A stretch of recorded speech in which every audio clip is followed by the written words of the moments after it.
Hello, everyone. I wanted to share an idea in chart with you that I pieced together yesterday that I think might be interesting. It has to do with articulation and defining specifically what articulation is.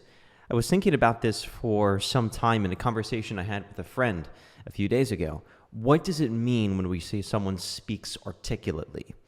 We might broadly use that term to describe their ability to be proficient with finding the right words for the right things to say. Linguists would call this effective word retrieval.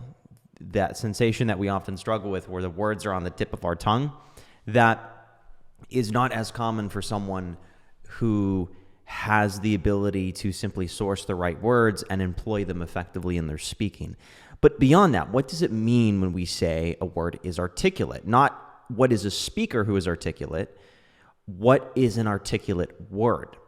And it got me thinking, and I went to bed one night, and when I woke up and I had this, I'm not going to call it an epiphany moment, but I was able to visualize this graph that I ended up writing down, and I want to share this with you in terms of defining what an articulate word is.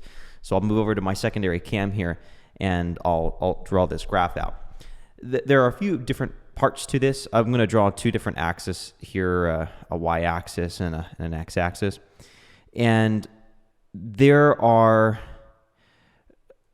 different, these quadrants represent the range of articulate words. So for example, there are two different components here.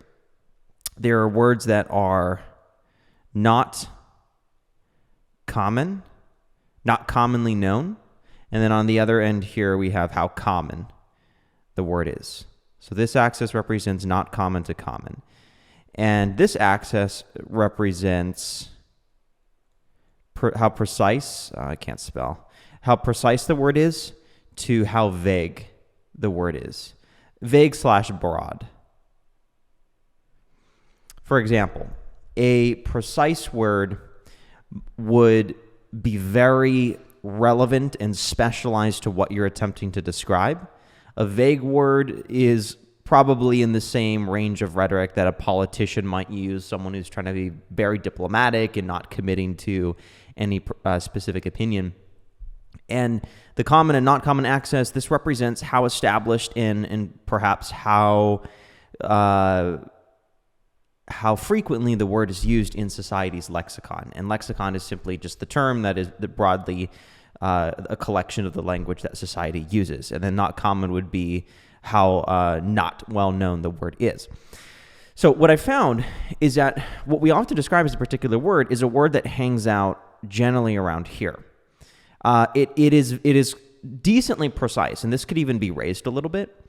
But this is the target for anyone who's trying to be articulate. The word is precise, but it's also not very common. And you don't want the word to be all the way to the left here on this axis so far that it is so uncommon that no one is able to recognize the word. That might be a word like hyphenation or an expression like that. I don't even know what that means. I just heard that the other day. But if I were to employ that in my speaking, I and, of course, my conversation partner or my listener would not be able to digest what I was saying. So this is sort of what I was able to pinpoint as the sweet spot for drawing articulate words from. Now, of course, you also have, and an example of a word like that might be, again, it all depends on the context, which I should also meant that precision is sort of synonymous with relevance. Gosh, why can't I spell? My brain's not functioning. Relevance.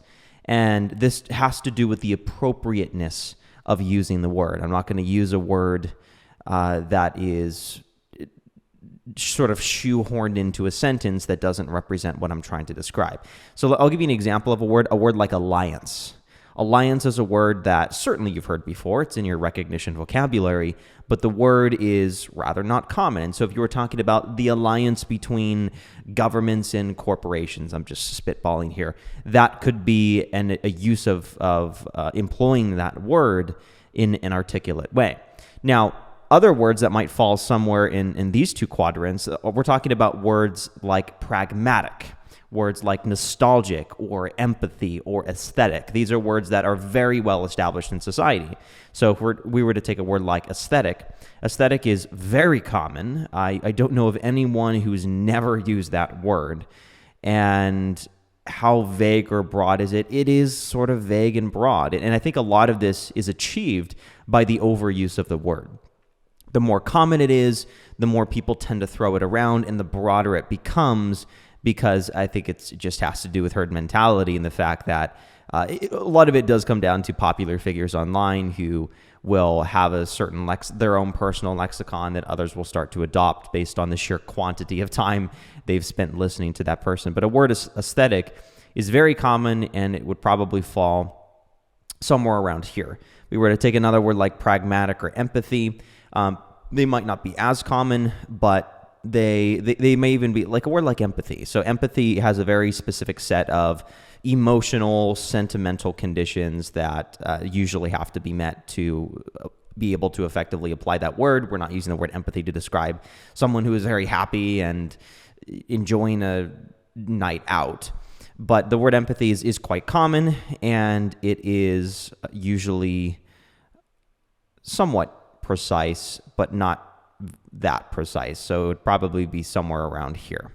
Again, when you get over precision and articulation is usually located in this area, where the word is precise enough, but also not common that the average person would be able to articulate, or not articulate, but use that word in conversation. And it needs to have a high amount of precision in how it's applied.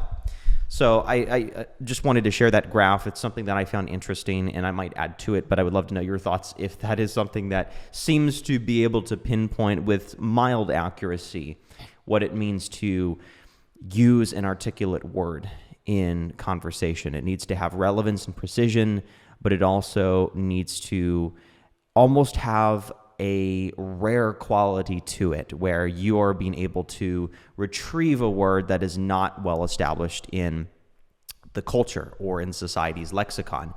And I also should mention as well, we often call people articulate who are able to do this multiple times in a single sentence. If you were able to do this once in conversation, it might be indicative of a very limited vocabulary or simply one word that you're constantly shoehorning into your conversation. But articulate speakers, people like Russell Brand, for example, or any past President JFK, not any past president, but those who were notable speech crafters, JFK, Reagan. I noticed even in their spontaneous debates, they had this ability to constantly draw upon words that maybe not to the times then, but to the times now were not as common as perhaps they were a while ago. And we look at those speakers and say, how articulate are they? And they're doing this multiple times in a single sentence, and being able to do that back to back is a quality of someone who's very, very well spoken. I'll end the video here. Thanks for watching.